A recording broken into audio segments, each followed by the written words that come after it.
कल ईद है, अब कपड़ा खरीदूंगा और सिलाऊंगा तो टाइम लगेगा। आज चांद हो गया, कल ईद है, चलो रेडीमेड पंजाबी खरीद लेता हूं। कलिया चक्के मार्केट में गया और एक रेडीमेड पंजाबी खरीदता है। उस पंजाबी की कीमत है 500 रुपए। उसके पास पैसे हैं 490 रुपए, लेकिन उसको 10 रुपए कहीं मिल गए। किसी आदमी के गिर गए थे, उसने उठा लिया और जानता है कि फला आदमी का रुपया गिरा है, लेकिन बताया नहीं। जमीन पर गिरी हुई चीज के भी आप मालिक नहीं हैं, इतना याद रखिएगा। अगर जमीन पर गिरी हुई कोई चीज आप को दिख जाए तो शरीयत का मसला यह है कि देख लिया, गुजर जाओ, उठाना नहीं। और अगर उठा लिया तो अब आपकी जिम्मेदारी है कि 1 साल तक उस चीज का आप ऐलान करेंगे, अनाउंसमेंट करेंगे कि अगर किसी की कोई चीज गिर गई है तो वो हमसे राब्ता कायम करे। कितने दिनों तक? 1 साल तक।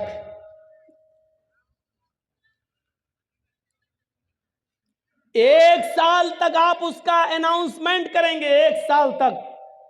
और जब 1 साल के बाद भी कोई नहीं आता है, उसका मालिक नहीं मिलता है, तब आप उसका 5वां हिस्सा सदका और खैरात करके बकिया चीज आप अपने लिए इस्तेमाल कर सकते हैं। यानी 100 रुपए मिले हैं आपको, तो पहले 1 साल तक उसका अनाउंसमेंट करो, बचेगा क्या? और 1 साल तक जब 100 रुपए का मालिक आपको ना मिले तो फिर उसमें 5वां हिस्सा यानी 20 रुपए सदका और खैरात गरीब को दो, और उसके बाद 80 रुपए आप इस्तेमाल कर सकते हो। वो भी कब?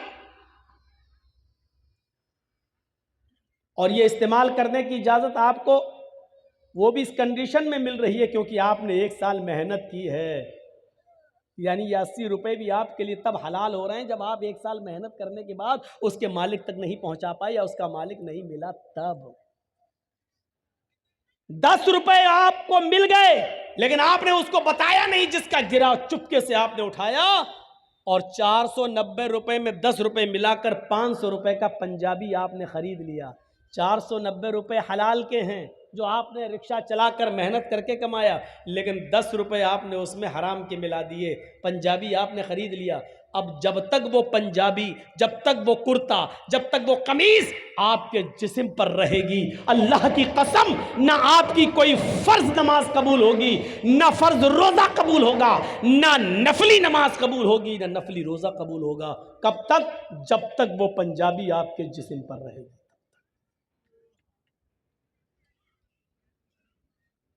अब सोचिएगा, 490 हलाल के हैं, 10 ही उसमें मिलाए थे हमने, तो वो कमीज हमारे लिए हराम हो गई। और कलिया चक के चौराहे पर, चौरंगी पर खड़े होकर जो लॉटरी के टिकट बिकते हैं, वो एक टिकट खरीद लीजिए और अचानक धूल में लाठी लग जाए और 1 लाख, 2 लाख, 5 लाख, 10 लाख रुपए आपको मिल जाएं। जब 490 हलाल के रुपए में 10 रुपए मिला रहे हैं तो सब हराम, तो 1 लाख 2 लाख रुपए प्योर सूद के जो आपको मिल रहे हैं बगैर मेहनत के, वो आपके लिए हलाल कहां से हो गए? और एक मामले में आपका सुल्तानगंज भी बदनाम है, कलिया चक भी बदनाम है, मौजमपुर भी बदनाम है, लखीपुर भी बदनाम है, और इस इलाके के अक्सर गांव बदनाम है, चाहे वो बस्टम नगर हो या 16 माइल, सब बदनाम है। क्या हो? आईपीएल में सट्टा लगाना। और अभी शुरू होने वाले हैं आईपीएल मैच, एक एक बॉल पे सट्टा लगता है, एक एक बॉल पर। ये इतने विकेट ले लेगा, नहीं लिया तो इतना मेरा, ले लिया तो उतना तेरा, ये टीम जीतेगी, एक एक बॉल पर सट्टा लगता है कि दूसरे नंबर पर बॉल जो जाएगी उसमें छक्का लगेगा, उसमें चौवा लगेगा। ये हमारे अंदर ये चीजें आ कहां से गई?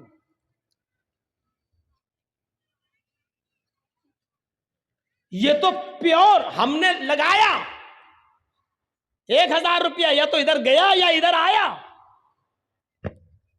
लेकिन तसव्वुर कीजिए, इस्लाम ये कहता है कि अगर आपने किसी को 100 रुपए दिए बतौर कर्ज, बतौर उधार, ये कहकर दिया कि आप 100 रुपए ले लीजिए, आपको जरूरत है, लेकिन 1 महीने के बाद जब आप वापस करेंगे मुझे तो हम आपसे 110 रुपए लेंगे, हम आपसे 110 रुपए लेंगे, और आपने 1 महीने के बाद 110 रुपए उससे ले लिए, तो जानते हो ये 10 रुपए आपके पास जो आए हैं, और आपने जो 10 रुपए 1 महीने के बाद ज्यादा ले लिया, आप तो सट्टे में 1,000, 2,000, 5,000, 10,000 लगाते हो IPL के। यहां तो आपने किसी की मदद की है और उस मदद के जरिए उसने 100 रुपए में कमाया और 1 महीने के बाद 110 दे दिया।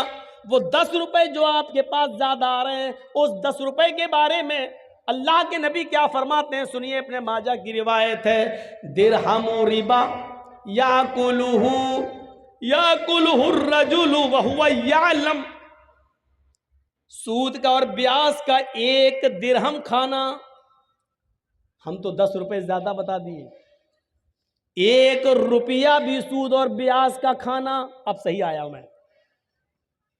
IPL का सट्टा लगाने वालों गौर से सुनना, कल या चक्की चौरंगी पर खड़े होकर लॉटरी के टिकट खरीदने वालों गौर से सुनना, बैंकों में लाखों रुपए जमा करने के बाद सेविंग अकाउंट में सूद बढ़ जाता है, और सेविंग अकाउंट से सूद लेकर खाने वालों गौर से सुनना, सूदी कारोबार करना, सूद पर रुपया देना, और हर महीने 10%, 5% उससे सूद वसूल करना। अगर हम लोग ऐसा कर रहे हैं तो ये लोग भी सुने। अल्लाह के नबी सल्लल्लाहु अलैहि वसल्लम फरमाते हैं कि याकुलुहुर दिरहमु रिबा याकुलुहुर रजुलु वहुवा यालम। सूद का, ब्याज का, हराम का 1 लुकमा, 1 दिरहम खाना, 1 रुपया खाना, इस हाल में कि तुम जानते हो कि ये हराम है, ये जानते हो कि ये मेरी मेहनत की कमाई नहीं है। अशद्दु मिन सित्तिन व सलासीना ज़नियतन, 36 मर्तबा जिना करने से भी ज्यादा सख्त है। कैसा लग रहा है? सूद और ब्याज का 1 रुपया खाना, जिसके बारे में अल्लाह के नबी फरमाते हैं कि 36 मर्तबा जिना करना। ओह, जिना, जिस काम को हम सबसे ज्यादा गंदा समझते हैं, किसी की माँ, बहन, बेटी के साथ हम जिना करें, और 1 बार नहीं 36 बार जिना करना। अल्लाह के नबी फरमाते हैं 36 बार, 36 मर्तबा जिना करने से भी बड़ा और सख्त है ये काम, यानी सूद का और ब्याज का 1 रुपया खाना। और बुलाओ मौलाना जर्जीस को, इससे तो अच्छे हमारे यहाँ के मौलवी है, कम से कम ये सब तो नहीं बोलते। सब बोलते हैं, बोलने का अंदाज अलग अलग होता है। ये अलग बात है कि आप अपने इलाके के उलमा की बात एक कान से सुनते हैं, दूसरे कान से उड़ा देते हैं। क्यों? घर की मुर्गी दाल बराबर।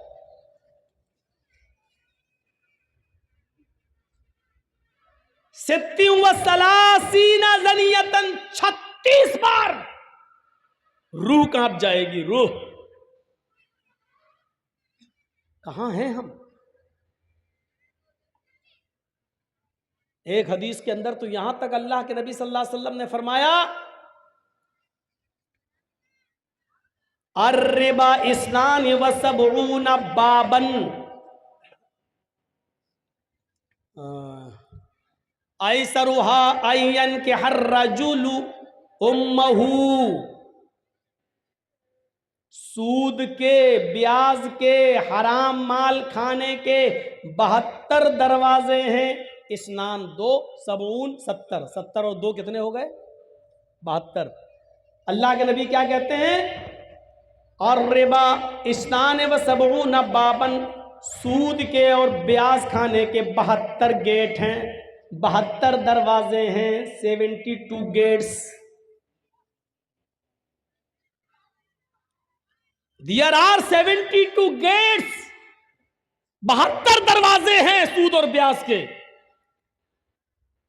उसमें सबसे छोटा और हल्का दरवाजा बता रहे हैं अल्लाह के नबी 71, और इससे बड़े बड़े हैं, लेकिन सबसे हल्का दरवाजा क्या है? सबसे हल्का गेट क्या है? सबसे करीब का दरवाजा क्या है? आइसरुहा आयन के हर रजुलुम्महु, सबसे करीब दरवाजा सूद और ब्याज का 72 दरवाजों में यह है कि एक आदमी अपनी सगी मां के साथ निकाह कर ले। सगी मां के साथ निकाह हो जाएगा? मौलाना जर्जी साहब एक लड़के का निकाह पढ़ा रहे हैं, लड़का अपनी मां के साथ निकाह कर रहा है। जर्जी साहब 1,00,000 मरतबा भी पढ़े, या अय्युहल्लज़ीना आमनू तक़ुल्लाह हक़्क़ तुक़ातिही वला तमूतुन्ना इल्ला व अंतुम मुस्लिमून, या अय्युहन्नासु तक़ू रब्बकुमुल्लज़ी ख़लक़कुम मिन नफ़्सिन वाहिदा व ख़लक़ मिनहा ज़ौजहा व बस्स मिनहुमा रिजालन कसीरन व निसाअ। 1,00,000 मरतबा भी कुरान की आयतें पढ़ जाएं, लेकिन इसके बावजूद वो निकाह नहीं होगा, क्योंकि मां लड़के पर हलाल नहीं हो सकती है। अब वो सोच रहा है कि मेरा निकाह हो गया, और रात में वो अपनी मां के साथ हम बिस्तरी करता है, मिलता है, ये सोच करके मेरा तो निकाह हुआ मां के साथ। तो क्या निकाह और निकाह के कलमात पढ़ने के बावजूद, ये कुरान की आयतें पढ़ने के बावजूद, क्या उसकी मां उसके लिए जायज हो जाएगी? नहीं। अगर वो हम बिस्तरी करता है तो ये जिना ही माना जाएगा और हरामकारी मानी जाएगी। तो अल्लाह के नबी कहते हैं कि 1,00,000 बार कुरान पढ़कर निकाह पढ़ा देने के बावजूद मां हराम ही रहेगी। आई सरुहा आयन के हर रजुलुम्महु, कि मां के साथ कोई आदमी निकाह करे लेकिन वो निकाह के बावजूद भी हरामकारी करता है। इसी तरीके से सूद और ब्याज के माल पर चाहे कितनी दुआएं पढ़ के खाओ, बिस्मिल्लाह, तो बिस्मिल्लाह कहने से हलाल नहीं हो जाएगा। सूद और ब्याज बिल्कुल सूअर के गोश्त की तरह होता है। आप लाख कहिए बिस्मिल्लाह अल्लाहु अकबर, लेकिन सूअर हलाल नहीं होगा, कुत्ता हलाल नहीं होगा। सूद और ब्याज की रकम पर कितने ही दुआएं पढ़ डालो, हलाल नहीं होगा। माँ के साथ निकाह करते वक्त कितनी ही आयतें पढ़ डालो, लेकिन माँ लड़के पर हलाल नहीं होगी। इतनी क्लियर बात हो गई।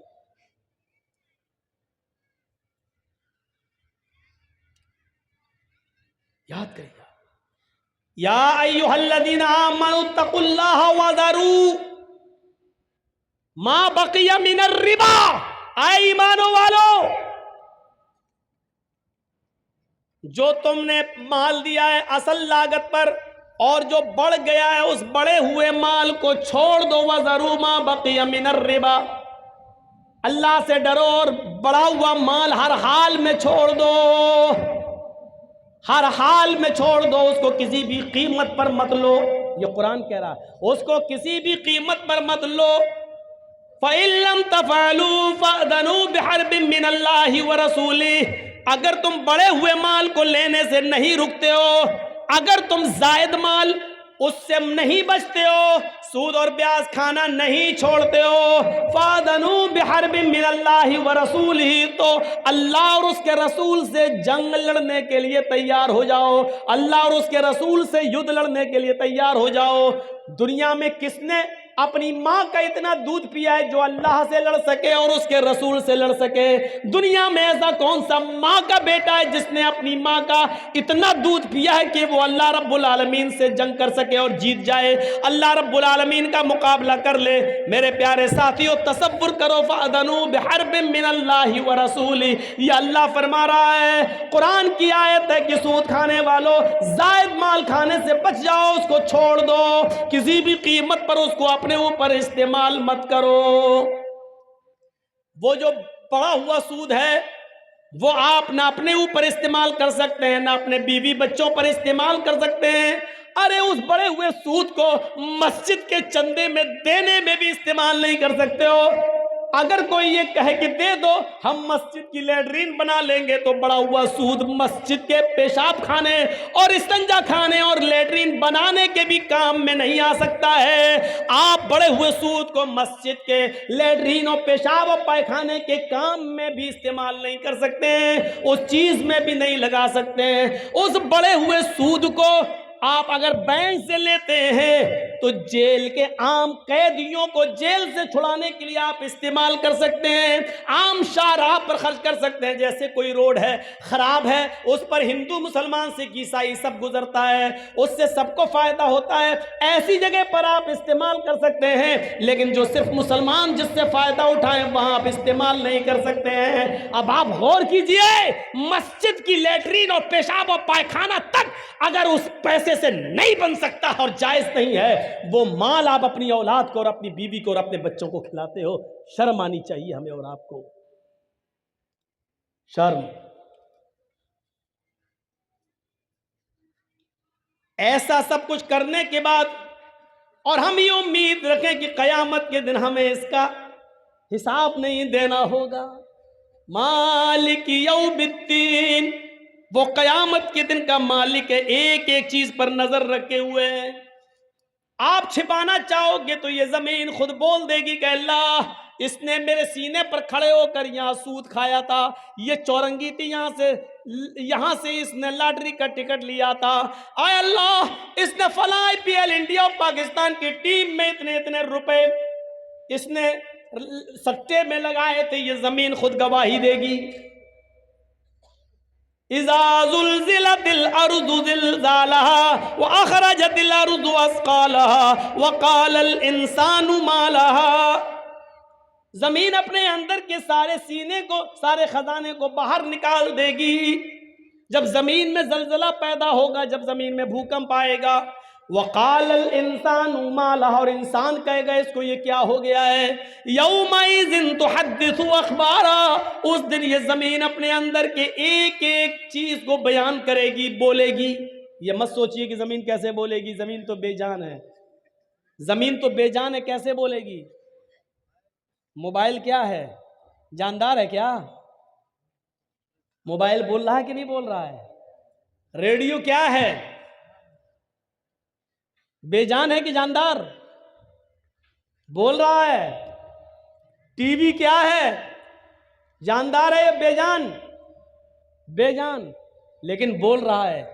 जब साइंटिस्ट अल्लाह की दी हुई अकल से ऐसी चीज बना सकते हैं कि बेजान चीज को बोलने पर मजबूर कर सकते हैं, तो क्या अल्लाह रब्बुल आलमीन कयामत के दिन जिसने साइंटिस्ट को अकल दी है, क्या वो इस जमीन को बोलने की ताकत नहीं दे सकता है? आज बेजान चीजें बोल रही हैं। बंदूक में कारतूस लगा और छोड़ो तो आज उसकी भी आवाज निकल रही है, बेजान चीज बोल रही है। और ये सब चीजें जमीन से पैदा हुई हैं, लकड़ी, लोहा, तांबा, इन्हीं को प्लास्टिक, इन्हीं को तोड़ मरोड़ कर टीवी बना दी गई, इन्हीं को तोड़ मरोड़ कर रेडियो बना दिया गया, इन्हीं को तोड़ मरोड़ कर मोबाइल बना दिया गया है। जब जमीन से पैदा होने वाली इन चीजों को बोलने पर मजबूर किया गया तो जमीन क्यों नहीं बोलेगी? यौमइज़िन तुहद्दिसु अख़बारा, जमीन अपने अंदर के सारे एक एक करके सारी खबरों को बयान करेगी।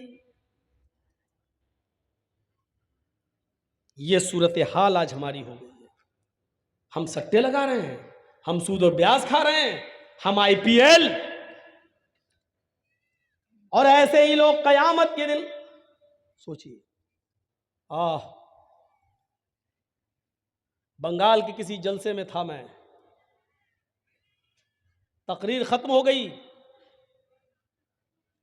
जरा इस मंजर को देखिएगा, मैं अपना वाकया बता रहा हूं अपना। उस वक्त मेरा एक छोटा बच्चा था 6 साल का, आज वो 7.5 साल का है। 1.5 साल पहले की बात बता रहा हूं मैं आपको। तकरीर ख़त्म करके मैं अपने रेस्ट रूम पर जहां हमको ठहराया गया, मैं गया। घर से फ़ोन आता है रात के तकरीबन 1:30 बजे कि बच्चे की तबीयत तो उस वक्त 6 साल का था, तबीयत बहुत ख़राब है, सख्त फीवर है, हाथ लगा रहे हैं तो हाथ जल रहा है।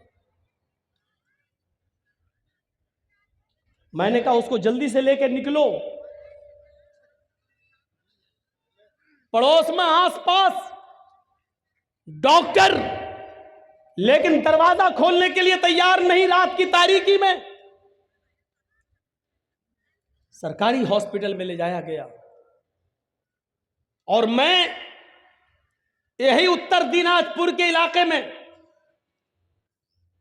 और रात के 4 बजे तक, 4:30 बजे तक बराबर राब्ते में रहता हूं। अब कैसी तबीयत है, अब क्या है, अब क्या कंडीशन है। और जब पता चला और बच्चे से बात की और उसने कहा अब्बू ठीक है, आराम है, और जब घर से पता चला कि हाँ रिलैक्स, आराम मिल गया है, उस वक्त तक मेरे भाइयों रात की नींद उड़ गई। कोई चीज खाने और पीने का दिल नहीं। ये कंडीशन, कभी आपको भी इस कंडीशन से गुजरना पड़ता होगा।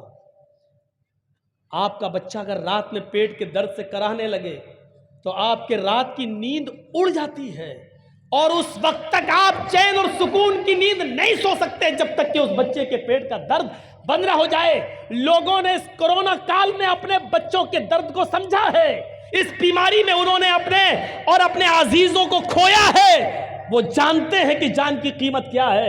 मेरे भाइयों जरा तसव्वुर करो, एक छोटे से बच्चे की हल्की सी बुखार की खबर, फीवर की खबर आपको आपके रात की नींद उड़ा देती है, और आपके बिस्तर पर कांटे चुभने लगते हैं। नरम और गर्म बिस्तर भी आप छोड़ने पर मजबूर हो जाते हैं। लेकिन उस कयामत के दिन के दर्द को समझने की कोशिश करो। वही औलाद हमारे सामने होगी जिस बच्चे के लिए आज 6 साल की उम्र में हमने रात में बिस्तर छोड़ दिया। उसका हल्का सा फीवर हमें सोने नहीं देता है। लेकिन कयामत का मंजर ये होगा, यौम यफिर्रुल मरु मिन अखीही व उम्मिही व अबीही व साहिबतिही व बनीही। कयामत के दिन इंसान भाग रहा होगा। यौम यफिर्रुल मरु मिन अखीही, अपने भाई को देखकर भागेगा, नहीं नहीं उसके सामने नहीं आऊंगा, ये मुझसे एक नेकी न मांग बैठे।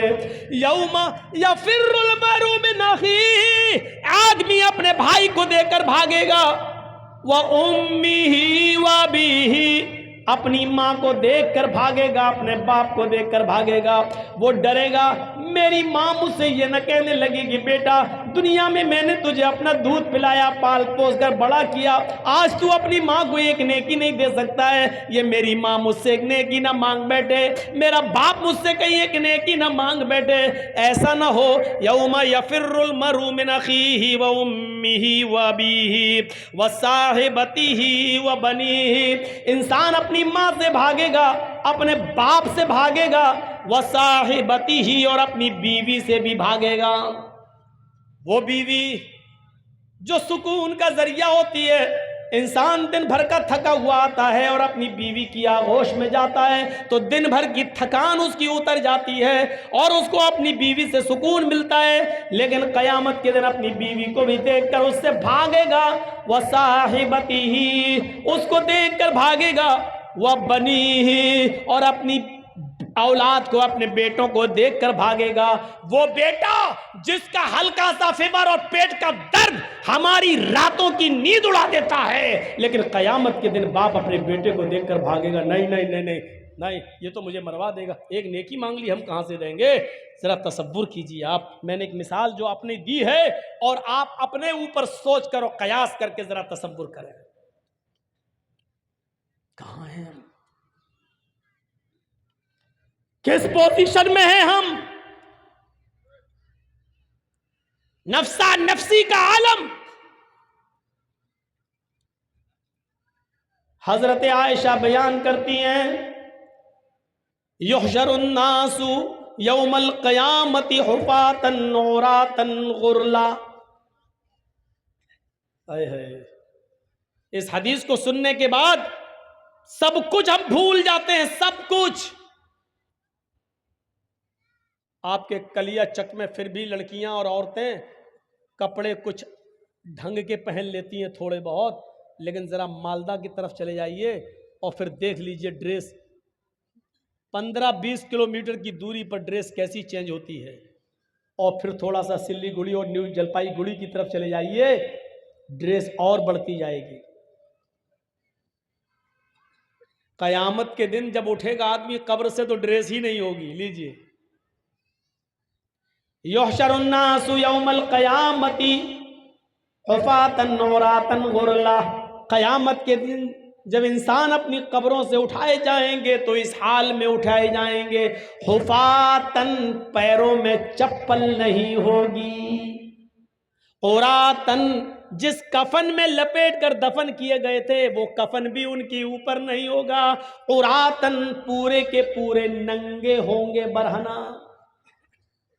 बैठ जाओ भाई, मोबाइल हमारे पास भी है भाई साहब, से कहिए। आजकल तो कोई देखो सुन ही नहीं रहा वो आदमी।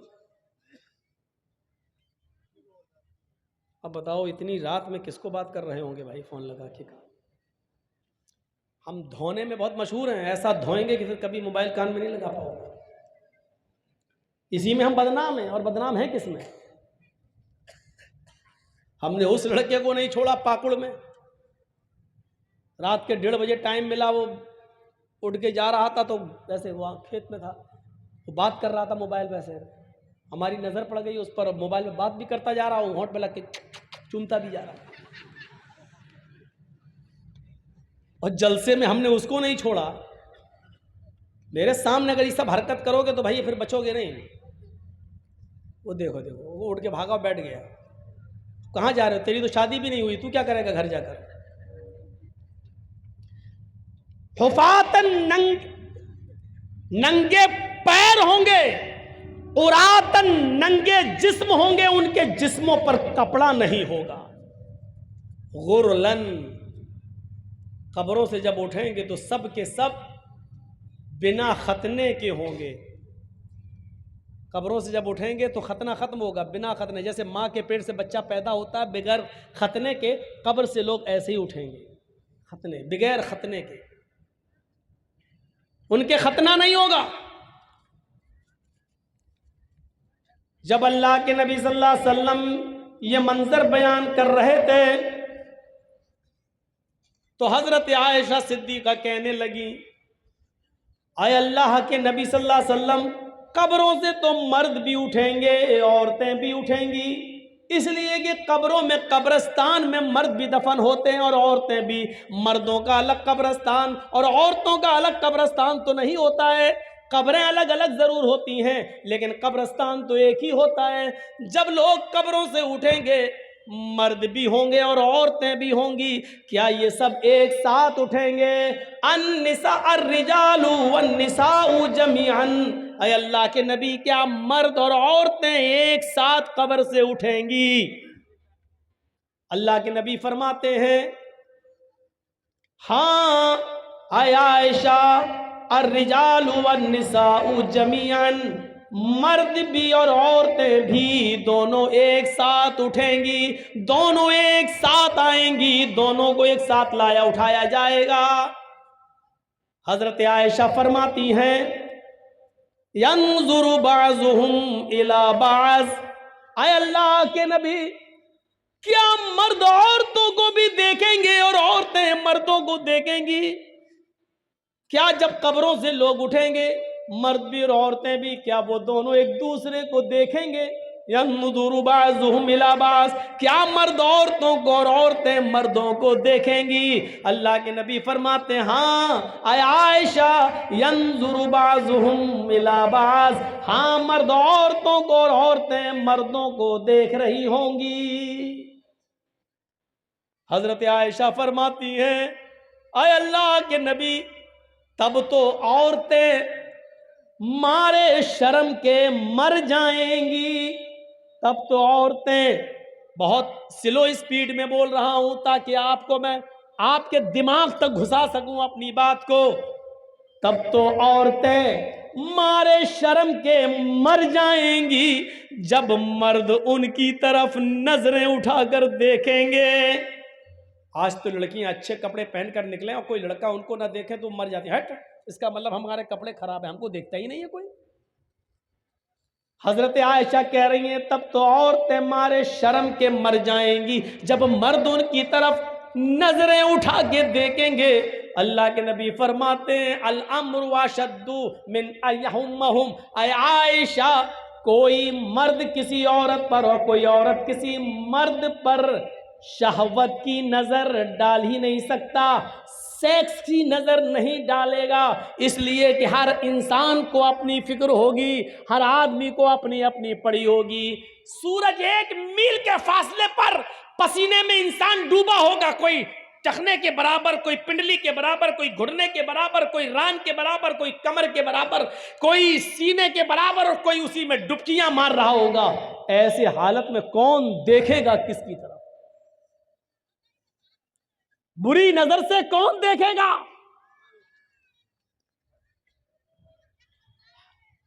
वो देखो मछली बिक रही है औरतों के पिंडाल से,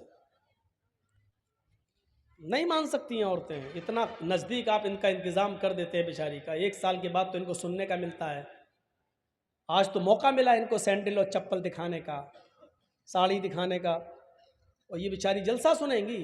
और फिर दूसरा उर्दू वाला मौलाना, सुनिए तुम्हारे मतलब की बात कर रहा हूं। इंसान को किसी अहम चीज से जोड़ दो, इख्तिलाफ खत्म हो जाएगा, या इंसान को किसी खतरनाक चीज से बाखबर कर दो, इख्तिलाफ खत्म हो जाएगा। आज हम मरे मिटे जा रहे हैं एक दूसरे की जान लेने पर। यह एक रूल बता रहा हूं मैं आपको। मसलन किसी सड़क पर कुछ लोग गुत्थम गुत्था कर रहे हैं, लड़ रहे हैं, मारा पीटी, चप्पल अप्पल उठा रहे हैं, और अचानक उनके पास कोई आदमी चला जाए और कहने लगे कि साहब ये मेरे पास 100 गोलियां हैं, 100 कंचे, कंचे समझते हैं ना, 100 गोलियां हैं, 100 कंचे हैं, इसमें एक कंचा, एक गोली रेड कलर की है, लाल कलर, रेड कलर की है, मैं इन 100 गोलियों को हवा में उछाल कर फेंक रहा हूं, लेकिन लाल रंग की गोली पर 1 लाख रुपया मैंने इनाम रखा है। यानी जिसको लाल रंग की गोली मिलेगी वो 1 लाख रुपए का हकदार होगा, उसको मैं 1 लाख रुपए दूंगा। और ये कहकर आप उस गोलियों को आप उछाल दीजिए हवा में, और जैसे आप उछालेंगे, यहां जो झगड़ा कर रहे थे, गुत्थम गुत्ता हो रही थी, मारधाड़ हो रही थी, वो सब मारधाड़ भूल जाएंगे, ये भी भूल जाएंगे कि किस बात पे हो रही थी। सब एकदम उस गोली, और सबकी नजर उस लाल रंग की गोली पर होगी, जबकि गोलियां और भी हैं वहां पर, लेकिन दूसरे रंग की गोलियों को कोई नहीं उठाएगा, सिर्फ लाल रंग की गोली पर टूट पड़ेंगे। क्योंकि मकसद क्या है? इस पर इनाम है, इस गोली को उठाएंगे तो 1 लाख रुपया मिलेगा। दुनिया में बहुत से जंजालों में हम फंसे हुए हैं, हमारी नजर अगर जन्नत पर लग जाए कि हमें ये काम करेंगे तो जन्नत मिलेगी, अगर इसको जन्नत से जोड़ दिया जाए, जन्नत की नियामतों से, तो इंसान दुनिया में सारी बातें भूलकर, सारे झगड़े खत्म करके उस जन्नत को पाने की फिक्र करने लगेगा। जैसे एक गोली को पाने के लिए वो सारी गोलियां छोड़ देगा, उसी तरीके से जन्नत को पाने के लिए इंसान दुनिया की सारी मोहब्बत को कुर्बान कर देगा, लेकिन जन्नत को पाएगा। मेरे भाइयों, लेकिन उस जन्नत का नक्शा अच्छी तरीके से बताने वाला कोई हो, समझाने वाला कोई हो, माइंड में उतारने वाला कोई हो। आज क्या वजह है कि 100 गोलियां फेंकी जाती हैं और लाल रंग की गोली पर हमारी नजर होती है और गोलियां हम नहीं उठाते हैं? क्यों? क्योंकि लाल गोली पर 1 लाख रुपए का इनाम है, हर आदमी चाहता कि हमें इनाम मिल जाए। फिर क्या बात है कि नमाज पढ़ने पर जन्नत मिल रही है, रोजा रखने पर जन्नत मिल रही है, सूद और ब्याज और लॉटरी को छोड़ना, हराम कमाई को तर्क कर देने पर जन्नत मिल रही है। फिर क्या बात है कि हम उसको लेने के लिए दुनियावी चीजों को छोड़ नहीं पा रहे हैं और जन्नत को हासिल नहीं कर पा रहे हैं? मेरे प्यारे साथियों, वजह क्या है? वजह क्या है? अभी ये लोग गुत्थम गुत्था कर रहे हैं। अब दूसरी मिसाल से समझने की कोशिश करो। अभी लोग लड़ रहे हैं, गुत्थम गुत्था कर रहे हैं, एक दूसरे को मारना चाह रहे हैं। इतने में मौलाना जर्जी साहब एक पिटारा लेकर उनके बीच पहुंच जाते हैं।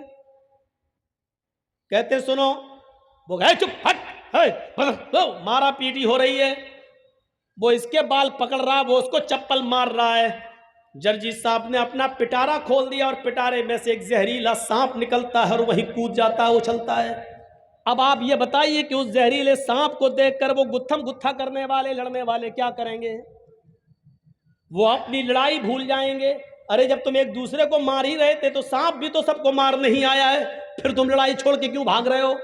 वो तो तुम्हारा ही काम करने आया है। लेकिन लड़ाई लड़ने वाले एकदम अलग हट जाएंगे, भागेंगे। अब हर आदमी को अपनी जान की फिक्र होगी। वो अब उसको मारना छोड़ देगा, वो इसको मारना छोड़ देगा, वो इधर बचेगा, वो उधर बचेगा। नहीं नहीं नहीं नहीं, मेरे प्यारे साथियों, इस दुनियावी झमेलों में बहुत कुछ है। अगर उनके सामने अज़ाब जहन्नम का तस्करा कर दिया जाए और जहन्नम के अज़ाब को बता दिया जाए, कैसा करोगे तो ये अज़ाब, ये करोगे तो ये अज़ाब, फिर इंसान दुनिया में फिर किसी को बर्बाद न करे, फिर अपने आप को जहन्नम से बचाने की फिक्र करने लगेगा। लेकिन शर्त यह कि जहन्नम का मंजर बताने वाला कोई होना चाहिए और माइंड में उतारने वाला होना चाहिए। जर्जी साहब मिसाल तो बड़ी अच्छी दे रहे हैं, लेकिन समझने वाला भी तो होना चाहिए। समझा कहां रहे हैं? आईपीएल में सट्टा लगाने वालों को समझा, किसको रहे हो? कैरम बोर्ड खेलने वालों को समझा, किसको रहे हैं आप? लॉटरी का टिकट खरीदने वाले और सूद और ब्याज खाने वालों को। मेरे भाइयों, नहीं असर पड़ता है। जिस तरह बारिश हो और किसी पहाड़ी के ऊपर बारिश हो और पहाड़ चिकना हो तो पानी बह जाता है, पहाड़ अपने अंदर जज्ब नहीं करता। आज वो चिकने पहाड़ हो चुके हैं। हम तकरीर कर रहे हैं, लेकिन यहां से निकलेंगे हमारी हालत वही हो। हर इंसान को फिक्र होनी चाहिए अपनी, हर इंसान को फिक्र होनी चाहिए जहन्नम से बचने की। हर इंसान को फिक्र होनी चाहिए अपने आप को बचाने की। शायद आपको याद होगा, और ना याद हो तो मैं आपको लेके चलता हूं सन 1979 की तरफ। आइए थोड़ी सी हिस्ट्री की बात भी कर लेते हैं। सबसे पहला स्काई लैब अमेरिका ने फिजा में छोड़ा था। सबसे पहला स्काई लैब आसमान की बुलंदियों की तरफ अमेरिका ने छोड़ा था। सन 1979 के अंदर, सन 1979 के अंदर 79 में अमेरिका ने पहला स्काई लैब छोड़ा था, जिसका वजन, जिसका वेट 80 टन था। 80 टन। आसमान की काफी बुलंदियों पर पहुंचने के बाद स्काई लैब ने अपना कनेक्शन मुनक़ता कर लिया। दुनिया के जिस सिस्टम से स्काई लैब आसमान की बुलंदियों पर जा रहा था, उस सिस्टम से वो कट जाता है। यानी स्काई लैब पर इस सिस्टम का कंट्रोल खत्म हो जाता है। अमेरिका ऐलान करता है स्काई लैब से हमारा कंट्रोल खत्म हो चुका है। अब 80 टन का स्काई लैब जमीन के किसी भी हिस्से में गिर सकता है, किसी के भी ऊपर गिर सकता है, वो जमीन के किसी भी हिस्से में आ सकता है। यकीन मानिए 79 को जब ये ऐलान किया जा रहा है, इंडिया भी, पाकिस्तान भी, बांग्लादेश भी, नेपाल भी, यूरोप भी, एशिया भी, हर आदमी परेशान था, हर मुल्क परेशान था। 80 टन का स्काई लैब जब गिरेगा तो क्या हाल होगा? हर आदमी की रात की नींदें उड़ गई थी, हर मुल्क बेचैन था कि ये गिरेगा जमीन के ऊपर तो क्या होगा। मेरे भाइयों, वो जाना चाहे तो छिपे कहां, क्योंकि स्काई लैब उधर भी गिर सकता था। मेरे भाइयों, एक स्काई लैब के आसमान से, सिस्टम से मुनक़ता हो जाने की खबर को सुनकर पूरी दुनिया बेचैन हो जाती है। एक 80 टन के स्काई लैब को, उससे रिश्ता मुनक़ता हो जाने के बाद दुनिया की नींद उड़ जाती है कि स्काई लैब अगर हम पर, हमारे बच्चों पे गिर गया तो क्या होगा। मेरे भाइयों, तसव्वुर कीजिए कि जब एक हल्की सी खबर हमारी रात की नींद उड़ा देती है, तो इस खबर के आगे हमारी नींदें कितनी उड़नी चाहिए कि यवद्दुल मुजरिमु लौ यफ्तदी मिन अज़ाब यौमइज़िन बिबनीही व साहिबतिही व अखीही व फसीलतिही अल्लती तुवीही सुम्मा युंजी। क़यामत का दिन होगा, इंसान एक दूसरे के सामने होगा, लेकिन मुजरिम उस दिन ये चाहेगा लौ यफ्तदी मिन अज़ाब यौमइज़िन बिबनी, आज मेरा बेटा जहन्नम में चला जाए लेकिन मैं जन्नत में चला जाऊं। कितनी बड़ी खबर है। कुरान पढ़ते हो, अभी रमजान का महीना आ रहा है, तरावी होंगी, सुन लेना। एक कारी साहब आएंगे और अलिफ लाम मीम के अलिफ से शुरू करके 18, 20, 25 एक महीने में कुरान खत्म कर देंगे। या लमून तालमून के अलावा हमारी समझ में कुछ नहीं आएगा। एक तरफ कुरान ये भी सुन लिया, लेकिन एक तरफ ये भी सुनो, लौ यफ्तदी मिन अज़ाब यौमइज़िन बिबनी, जिस बच्चे का फीवर और खांसी और पेट का दर्द हमें सोने नहीं देता था, लेकिन कयामत के दिन हम मुजरिम हैं, लेकिन हम चाहेंगे कि मेरा बेटा जहन्नम में चला जाए लेकिन मैं बच जाऊं। अय अल्लाह मेरे बेटे को ले ले। लौ यफ्तदी मिन अज़ाब यौमइज़िन बिबनी, फिदिये में ले ले। अय अल्लाह मेरा बेटा ले ले, जहन्नम में डाल दे, मुझे छोड़ दे। वह साहिबती वो बनी, एक रात जिस औरत के बिना नहीं रह पाते, आय अल्लाह मेरी बीवी ले ले और जहन्नम में डाल दे, लेकिन मुझे छोड़ दे। अल्लाह मुझे बचा ले, अल्लाह मेरी बीवी को ले ले। वाखी, ये मेरा भाई है, इसका बाप मेरा बाप एक है, इसकी माँ मेरी माँ एक है, इसकी रगों में मेरे बाप का मेरी माँ का खून दौड़ रहा है, मेरी रगों में भी मेरे बाप माँ का खून दौड़ रहा है। भाई भाई के लिए जान देने को कुर्बान होता है दुनिया में, लेकिन कयामत के दिन वो भाई कहेगा अल्लाह ये मेरा भाई है, इसको तू जहन्नम में डाल दे लेकिन मुझे छोड़ दे। अय अल्लाह इसको जहन्नम के अंदर फेंक दे लेकिन मुझे छोड़ दे। अल्लाह इसको डाल दे, मुझे छोड़ दे।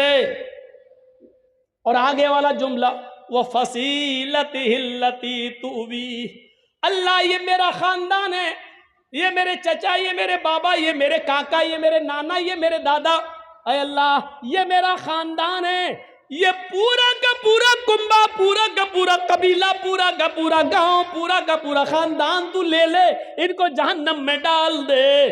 सुम्मा युंजी, उसे निजात दे दे, उसे बख्श दे, उसको जन्नत में डाल दे, सबको जहन्नम में फेंक दे। कितना बड़ा स्काई लैब है ये, एक हल्का सा स्काई लैब 80 टन का, अमेरिका और इंग्लैंड, बर्तानिया, मिस्र, जापान और फ्रांस, इजराइल, अरब, Europe, Asia, India, Pakistan, Sri Lanka और बांग्लादेश सबकी नींद उड़ा रहा है कि कहीं हमारे सर पे ना गिर जाए। मेरे भाइयों, कभी आपने सोचा है कि जहन्नम का अजाब कहीं हमारे सर पे ना आ जाए? कभी आपने सोचा है कहीं हम ही को जहन्नम का अजाब ना मिले, कहीं मिल जाए? हम तसव्वुर करें कि कहाँ हैं। फिक्र की हमने? कुरान कहता है या अय्युहल्लज़ीना आमनू क़ू अनफुसकुम व अहलीकुम नारा, आई ईमानो वालो तुम अपने आप को भी जहन्नम से बचाओ और अपने बच्चों को भी जहन्नम से बचाओ। अपने आप को भी जहन्नम से बचाओ और अपने बीवी बच्चों को भी जहन्नम से बचाओ। कितने लोग हैं जो अपने आप को और अपने बीवी बच्चों को जहन्नम की आग से बचा रहे हैं? दुनिया की तगोदो में और चाहत में हमने अपने आप को बर्बाद कर लिया है, लेकिन हम जानते हैं कि हमें मिलेगा उतना ही जितना हमारी किस्मत के अंदर है। हम उससे ज्यादा नहीं पा सकते हैं, नहीं मिल सकता है हमें उससे ज्यादा, हम पा ही नहीं सकते हैं। यहां इंसानों की हालत यह है, आपको 20 साल पुराना एक वाकया सुनाऊं। हमारे इलाके में नॉर्थ यूपी के अंदर, नॉर्थ शिमाली यूपी में, नॉर्थ यूपी में उसके मशरिकी हिस्से में, यानी उसके ईस्ट के एरिया में, नॉर्थ यूपी के ईस्ट एरिया में आज से 20 साल पहले एक सैलाब आया था। आज से 20 साल पहले पानी का एक सैलाब आया था। वो सैलाब इतना खतरनाक था, वो बाढ़ इतनी खतरनाक थी, जरा गौर से सुनना इधर। ये सब हम जहन्नम की तरफ आपको लेकर चल रहे हैं। अभी मालिक यौमिद्दीन ही की तरफ हम चल रहे हैं। अभी इय्याका नअबुदु व इय्याका नस्तईन का नंबर नहीं आया, इहदिना सिरातल मुस्तकीम का नंबर नहीं आया, सिरातल लज़ीना अनअमता अलैहिम का नंबर नहीं आया। अभी मालिक यौमिद्दीन के ऊपर भी अगर हम से बुलवाया जाए तो इसी जगह पर जलसा कराया जाए और रोजाना 2-2 घंटे की तकरीर कराई जाए, तो हम जैसे लोग सिर्फ मालिक यौमिद्दीन के ऊपर 3 महीने बोल सकते हैं। इय्याका नअबुदु व इय्याका नस्तईन का नंबर नहीं। हम जैसे कम इल्म और कम पढ़े लिखे लोग 3 महीना जब इसी पर बोल सकते हैं तो जो बहुत ज्यादा काबिल और पढ़े लिखे उलमा है वो कितना ज्यादा बोल सकते हैं। लेकिन हम इतना ज्यादा वक्त आपका नहीं लेंगे, सिर्फ तसव्वुर कीजिएगा। इधर आप अपना दिमाग लगाइए, नॉर्थ यूपी के ईस्ट एरिया के अंदर पानी का एक सैलाब आता है और वो सैलाब इतना खतरनाक था कि कई लोगों को बहा कर ले गया, कई बच्चों को उसने पानी में गर्क कर दिया, मवेशी पानी में बह गए, जितने 4 पैर वाले जानवर थे, भेड़ बकरियां भैंसे गाय, पानी में बह गए और मारे गए। कुछ लोग अपना इलाका छोड़ रहे हैं, कुछ ऐसे हैं जो उसी में फंस गए हैं। ऐसे मंजर को देखे और जब सैलाब थोड़ी देर के लिए रुका, थोड़ी देर के लिए जब सैलाब रुका तो मंजर इतना भयानक था, उस गांव का, बस्ती का मंजर इतना भयानक था कि उस भयानक मंजर को लोग देख रहे हैं कि ये क्या हुआ, ये घर कितना मजबूत था लेकिन आज ढह गया, ये कितना अमीर आदमी था आज उसका माल बह गया। कुछ लोग हैं जो उस सैलाब में फंसे हुए हैं, अपने माल को और अपने बच्चों को अपने समेटे हुए हैं, लेकिन कश्तियां नहीं है, नाव नहीं है, निकल नहीं सकते हैं। इस भयानक मंजर पर एक आदमी की नजर पड़ती है कि पानी में आधे से ज्यादा डूबा हुआ एक पेड़ है, एक दरख्त है जो आधे से ज्यादा डूब गया है पानी के अंदर। लेकिन जब उसने डूबे हुए उस पेड़ पर नजर डाली तो उसकी एक ब्रांच पर, उस पेड़ के एक टहनी से लगा हुआ एक मजबूत टहनी पर एक आदमी बैठा हुआ है और जिस डाल पर आदमी बैठा हुआ है उसी डाल के ऊपर एक खतरनाक और जहरीला सांप भी मौजूद है। सैलाब इतना खतरनाक था, सांप इंसान का दुश्मन और इंसान सांप का दुश्मन। इंसान सांप को देखता है तो फौरन मारने की कोशिश करता है और सांप जब अकेले में किसी इंसान पर हावी हो जाए तो उसको डंक मारने की कोशिश करता है, डसता है। लेकिन हैबत सैलाब की इतनी ज्यादा है कि सांप इंसान को देख रहा है और उसी टहनी पर, उसी डाल पर आदमी सांप को देख रहा है, लेकिन आदमी सांप को नहीं मारता है और सांप इंसान को नहीं डस रहा है। वो जानता है कि नीचे पानी है, अगर ये आदमी गिरा तो ये मरेगा और सांप भी जानता है कि अगर हम गिरे तो हम मरेंगे।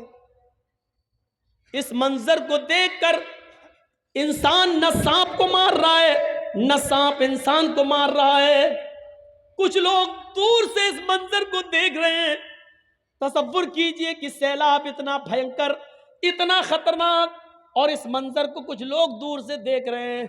लेकिन ऐसे मंजर पर जहां सांप भी इंसान को डसने की कोशिश नहीं कर रहा है, यहां ऐसे दुनिया परस्त और दुनिया तलब लोग और कुत्ते के जानवरों जैसी सिफत रखने वाले लोग ऐसे भी थे जहां आए और इन लोगों से कहने लगे कि तुम सैलाब में फंसे हो, हम तुम्हारी मदद के लिए आए हैं, तुम अपना माल हमारे हवाले कर दो, हम इनकी हिफाजत कर लेंगे और जब तुम्हें इस मुसीबत से छुटकारा मिले तो हम तुम्हारा माल तुम्हें वापस कर देंगे।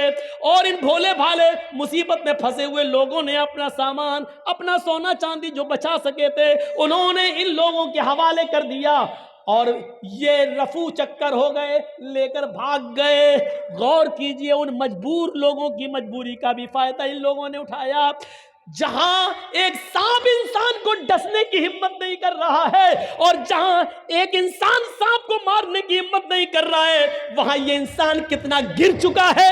वहां ये दुनिया तलब इंसान और दुनिया परस्त इंसान, नाजायज माल को कमाने वाला और दुनिया की मोहब्बत को रंगने वाला ये इंसान कितना नालायक और कितना बड़ा कमीना है जो ऐसे मौके पर भी मजबूर लोगों की मजबूरी को ना समझ सका और उनका माल लेकर फरार हो रहा है। आप अंदाजा लगाइए, सोचिए कि इंसान कितना ज्यादा मफाद परस्त हो चुका है।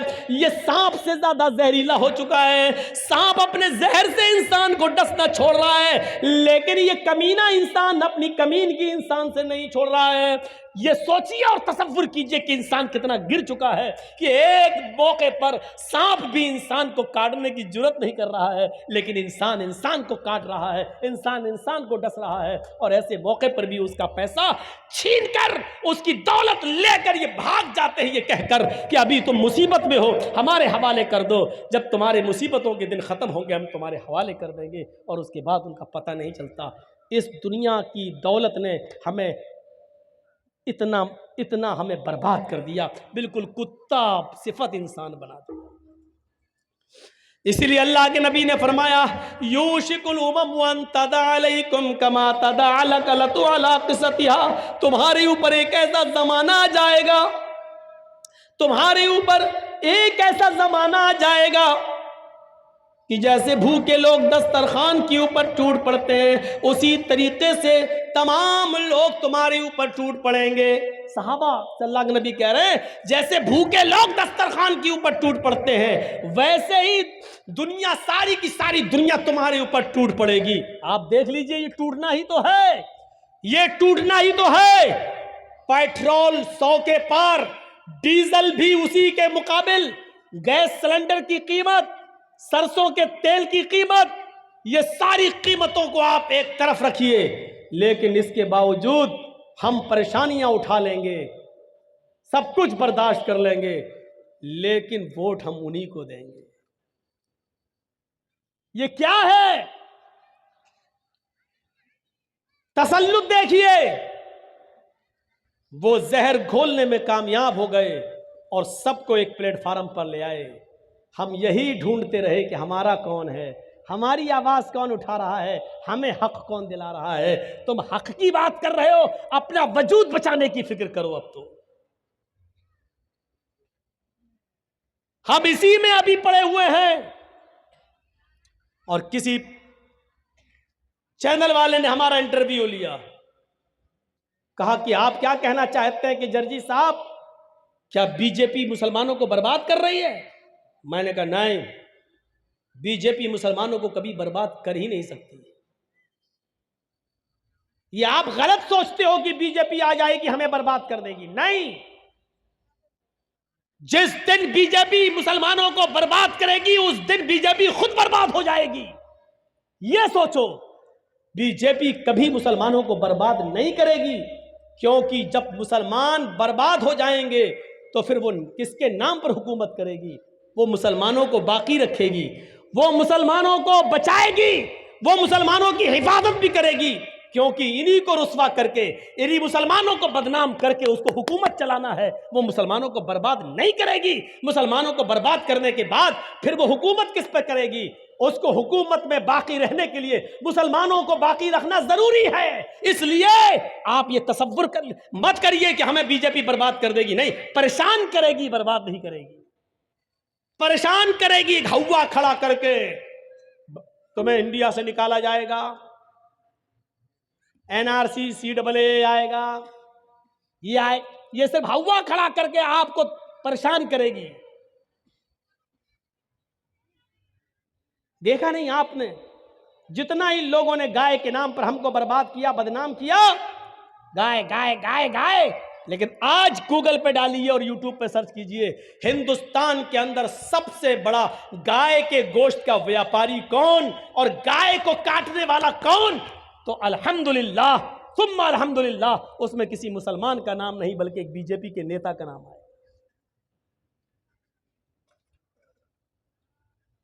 ये सिर्फ हमें बदनाम करते हैं, गाय गाय गाय। अल्लाह ताला ने ऐसा कर दिया कि लो पियो गाय का पेशाब और खाओ गाय का गोबर। ऐसी जगह पहुंचा दिया है कि तुम मुसलमानों से गाय गाय गाय करते हो। पढ़ो, अभी हमारे यहां एक इलाके में मोदी जी ने क्या कहा था, जो पशु दूध नहीं देते यानी बैल, वो उनकी के गोबर को भी इतना कीमती बना देंगे कि लोग उसको सड़क पे पड़ा होगा तो उठा के अपने घर ले जाएंगे, उससे भी पैसा आएगा। मशीन, पता नहीं रात में सपने में कौन बताता है हमारे देश के चौकीदार को, गोबर से भी पैसा आएगा। हम 5 साल इंतजार करेंगे, कैसे आता देखेंगे। तो ये हालत है हमारी। टूट पड़ेंगे सारे लोग तुम्हारे ऊपर। साहबा ने कहा क्या उस वक्त हम तादाद में कम होंगे? अल्लाह के नबी ने फरमाया नहीं, उस वक्त तुम तादाद में कम नहीं होगे, तुम्हारी तादाद बहुत ज्यादा होगी, लेकिन बेकार। जैसे समंदर में कूड़ा करकट पड़ा होता है, लहर आती है, मौज आती है, कूड़ा करकट को भगा ले जाती है, ऐसी दुनिया की सारी कौमें तुम्हें जहां चाहेंगी वहां ले जाएंगी, जैसे चाहेंगी वैसे नचाएंगी। बंगाल वालों, हमारे और आपके घर की लड़कियां टीका लगाती हैं, टीका। और ये चीज हमने सिर्फ बिहार और बंगाल में देखी है। ये गैर मुस्लिमों की मुशाबिहत है। आप अपने घर में अपनी बहनों, बेटियों, बीवियों से कहो कि ये टीका लगाना बंद करें। बिंदी लगाती है ये। मन तशब्बह बिकौमिन फहुवा मिनहुम, जो जिस कौम की मुशाबिहत करेगा क़यामत के दिन उसी के साथ उठाया जाएगा। क्या आप चाहते हैं कि हमारी और आपकी माँ, बहन, बेटियां कल क़यामत के दिन गैर मुस्लिमों के साथ उठाई जाएं? दुनिया, अल्लाह के नबी से पूछा, ये कहां फरमाया कि ऐसा क्यों? का हुब्बुद दुनिया व कराहियतुल मौत, अल्लाह रब्बुल आलमीन दुनिया की मोहब्बत तुम्हारे दिलों में डाल देगा। आज दुनिया की मोहब्बत हमारे दिलों में डाल दी गई। कहीं से भी मिले माल, बस माल आए, और जितना आए वो हम तक रहे, हम आपको नहीं देंगे। इस दुनिया की हिर्स ने और लालच ने हमें बिल्कुल कुत्ता बना दिया है। हमारे और आपके गांव में एक बैल मरा पड़ा है, एक बैल मर गया है। सुनिए एक मिसाल, एक बैल मर गया है और उस मरे हुए बैल के पास एक कुत्ता आया है और उस मरे हुए बैल का गोश्त नोच नोच के खा रहा है। उस मरे हुए बैल की बदबू दूसरे कुत्तों को लगी, दूसरे कुत्ते भी उस मरे हुए बैल का गोश्त खाने आ रहे हैं, लेकिन ये कुत्ता जिसने सबसे पहले इस बैल के गोश्त पर बूह मारा, वो कुत्ता जब दूसरे कुत्ते को आता हुआ देखता है तो भौंकता है, अपना दांत दिखाता है, अपना पैर उठाता है और भौंक भौंक कर उस कुत्ते को वहां से भगा देता है। इस कुत्ते से पूछो कि तू कितना गोश्त खा लेगा? 2 किलो, 3 किलो, 4 किलो, ज्यादा से ज्यादा 5 किलो, लेकिन यहां तो 3 कुंटल है। मरा हुआ बैल, उसका वजन 3 कुंटल है, तू कितना खा लेगा? 2 किलो, 3 किलो, 4 किलो, ज्यादा से ज्यादा 5 किलो। लेकिन कुत्ते को यह गवारा है कि बकिया गोश्त बेकार होता है, हो जाए, लेकिन दूसरे कुत्ते को हम नहीं खाने देंगे। आज यही सिफत हमारे अंदर आ गई है। यह सुनना पड़ेगा तुम्हें नहीं, तुम्हारे बाप को भी सुनना पड़ेगा। सारी दौलत हमें मिल जाए, लॉटरी खरीदी, लग गई और 5 लाख मिल गए, अब उस 5 लाख में हम किसी और को नहीं दे सकते हैं। इसको कहते हैं कुत्ता। आईपीएल में सट्टा लगाया, जीत गया 5 लाख, अब हम ही के पास रहे, दूसरे के पास नहीं। इसको कहते हैं मरे हुए बैल का गोश्त खाने वाला कुत्ता। मैं बोलूंगा ये, और इसके बावजूद जो खेलेगा वो सोचेगा कि मौलाना जर्जीस ने कुत्ता किसको कहा था। तसव्वुर करो कि हमारी हालत क्या हो चुकी है। जबकि हालत यह थी कि एक सहाबी अल्लाह के नबी सल्लल्लाहु अलैहि वसल्लम के पास आते हैं और कहते हैं कि अल्लाह के नबी, मेरे चंद गुलाम हैं, मैंने उनको खरीदा है, मेरे चंद गुलाम हैं, कभी कभी वो हमारे माल में खयानत करते हैं, कभी कभी वो हमको झूठ बोलते हैं और धोखा देते हैं। मैं उनकी खयानत करने पर उनको थोड़ी बहुत सजा भी देता हूं, मारता भी हूं। अय अल्लाह के नबी, क्या ये जुल्म तो नहीं है? भाई वो खयानत करते हैं, चोरी से हमारा माल चुरा लेते हैं, धोखा देते हैं हमें। अगर मैं उनको मारता हूं तो कयामत के दिन मुझसे हिसाब व किताब तो नहीं होगा? देख रहे हैं आप ये सवाल, कयामत के दिन कोई हिसाब व किताब तो नहीं होगा हमसे? तो अल्लाह के नबी सल्लल्लाहु अलैहि वसल्लम फरमाते हैं, कयामत के दिन तराजू लाई जाएगी। उस सहाबी से क्या कह रहे हैं, इधर सुनो, उस सहाबी से क्या कह रहे हैं? कयामत के दिन तराजू लाई जाएगी और उस तराजू के अंदर उनकी खयानत, उनका धोखा रखा जाएगा। जो उन्होंने तुम्हारे माल की चोरी की है और तुम्हारा माल चुराया या धोखा दिया, उसको एक तरफ रखा जाएगा, और तुमने उनको मारा है, सजा दी है, उस सजा को तराजू के दूसरे पल्ले पे रखा जाएगा। और जब तराजू उठाई जाएगी, अगर तुम्हारी सजा उठ गई और उनके धोखे का पल्ला झुक गया तो उनको सजा मिलेगी जहन्नम के अंदर। और अगर तुमने उनको मारा, अगर तुम्हारा जुल्म का पल्ला झुक गया और उनका धोखा और उनकी खयानत का पल्ला उठ गया, तो कयामत के दिन तुम्हें सजा दी जाएगी। यानी तुमने उनको उनके धोखे और उनकी खयानत से ज्यादा सजा उनको दी है, तो तुम्हें सजा दी जाएगी जहन्नम के अंदर। ये सहाबी कहते हैं, आय अल्लाह के नबी, ये तो बड़ा अजीब मामला है, ये तो बड़ा अजीब मामला है। तब तो फिर पता नहीं हमारी सजा कितनी ज्यादा होगी। अब तो बेहतर यही है कि अपने आप को जहन्नम के अजाब से बचाने के लिए मैं इन तमाम गुलामों की छुट्टी कर दूं, इनको मैं रिहा कर दूं, इनको आज़ाद कर दूं। वो सहाबी दूसरे दिन आते हैं और कहते हैं, अय अल्लाह के नबी, आप गवाह रहिए, मैंने अपने सारे गुलामों को आज़ाद कर दिया। ये है जहन्नम का डर, ये है हिसाब व किताब का डर, जो हमारे अंदर नहीं है, होना चाहिए, हमारे अंदर नहीं है, होना चाहिए। मेरे प्यारे साथियों, उन्होंने सोचा हमने इनको जो सजा दी, कहीं ऐसा ना हो कि इनके जुर्म से ज्यादा हो और फिर हमें जहन्नम में डाला जाए। उन्होंने सारे कैदियों को, सारे गुलामों को आजाद कर दिया, सारे गुलामों को आजाद कर दिया। मेरे भाइयों, हजरत उस्मान गनी ने अपने गुलाम का कान मरोड़ा। एक दिन कहने लगे, इधर आओ, मैंने एक दिन तुम्हारा कान मरोड़ा था, आज तुम भी अपना बदला ले लो, कयामत के दिन में बदला नहीं दे सकता। उस गुलाम ने कहा, नहीं, आप आका हैं, आप हमारे मालिक हैं, हम आपसे बदला नहीं लेंगे। अमीरुल मोमिनीन ने कहा, नहीं नहीं, तुम्हें इंतकाम लेना होगा। इन्होंने कहा, तुम मेरे मालिक हो, मैं कैसे इंतकाम लूँ, आपको कैसे कान मरोड़ूं। हजरत उस्मान गनी कहते हैं, जाओ, मैंने तुम्हें आज़ाद कर दिया, आज के बाद तुम मेरे गुलाम नहीं हो, क्योंकि इससे तुम रहोगे, मैं फिर किसी गलती पर तुम्हारा कान मरोड़ दूंगा। ऐसा ना हो कि कयामत के दिन अल्लाह रब्बुल आलमीन मुझे इसका भी हिसाब देना पड़े। उन्होंने अपने गुलाम को आज़ाद कर दिया।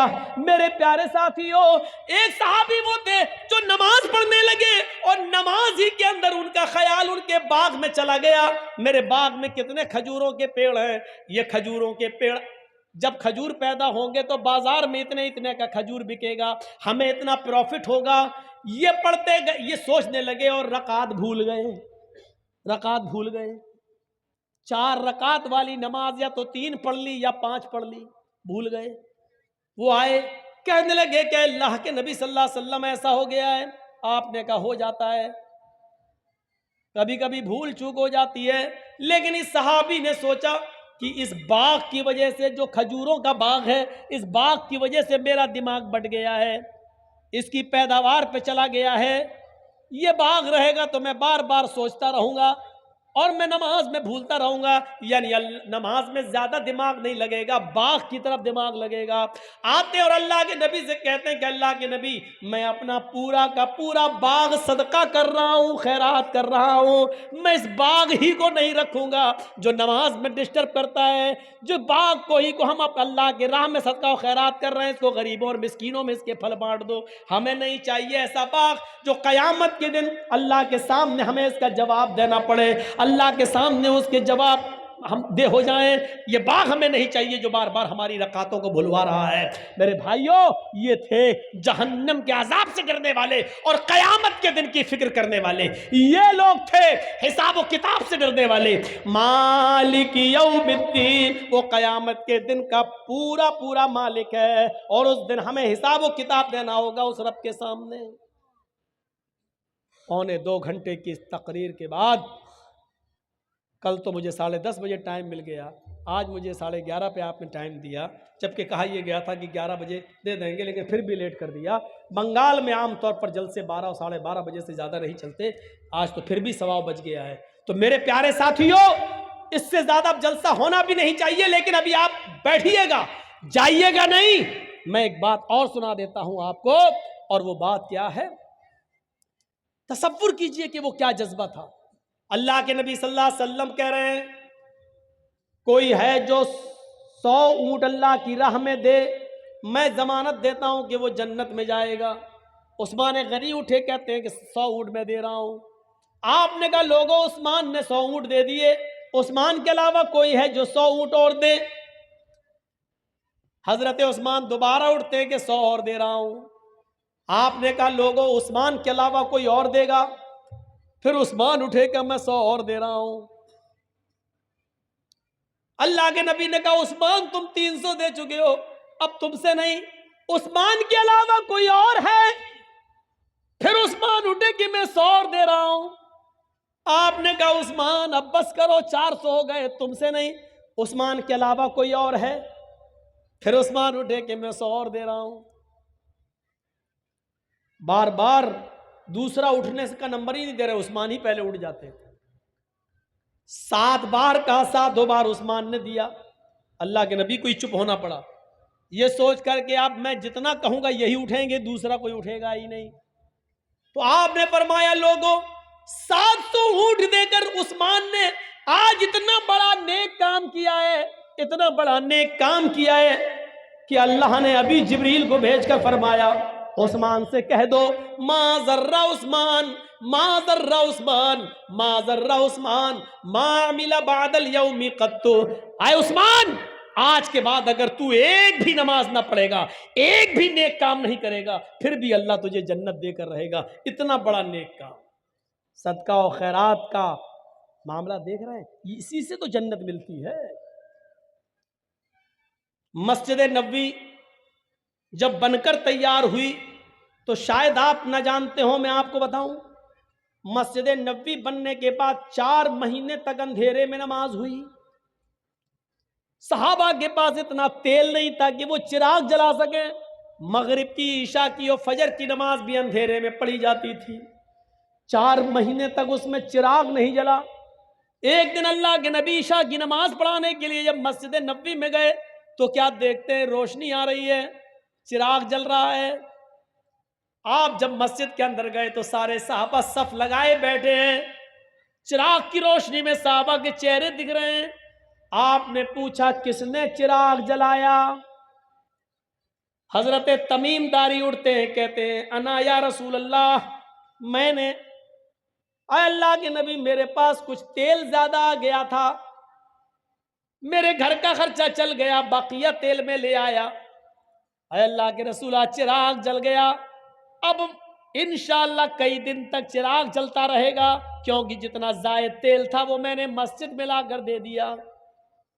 आपने नमाज पढ़ाई उस रोशनी में, और चिराग की रोशनी में नमाज पढ़ाने के बाद जब आप खड़े हुए नमाज के बाद, तो आपने कहा लोगों, तमीम दारी ने आज मस्जिद में तेल लाकर चिराग जलाया। आज तमीम दारी ने सिर्फ इस मस्जिद को रोशन नहीं किया, इस मस्जिद को नहीं चमकाया, कद नव्वरतल इस्लाम, आज तमीम दारी ने पूरा इस्लाम चमका दिया है, आज पूरे इस्लाम को रोशन कर दिया है, आज पूरा इस्लाम जगमगा गया है। एक चिराग जलाने की वजह से अल्लाह के नबी ने कहा पूरा इस्लाम जगमगा दिया है।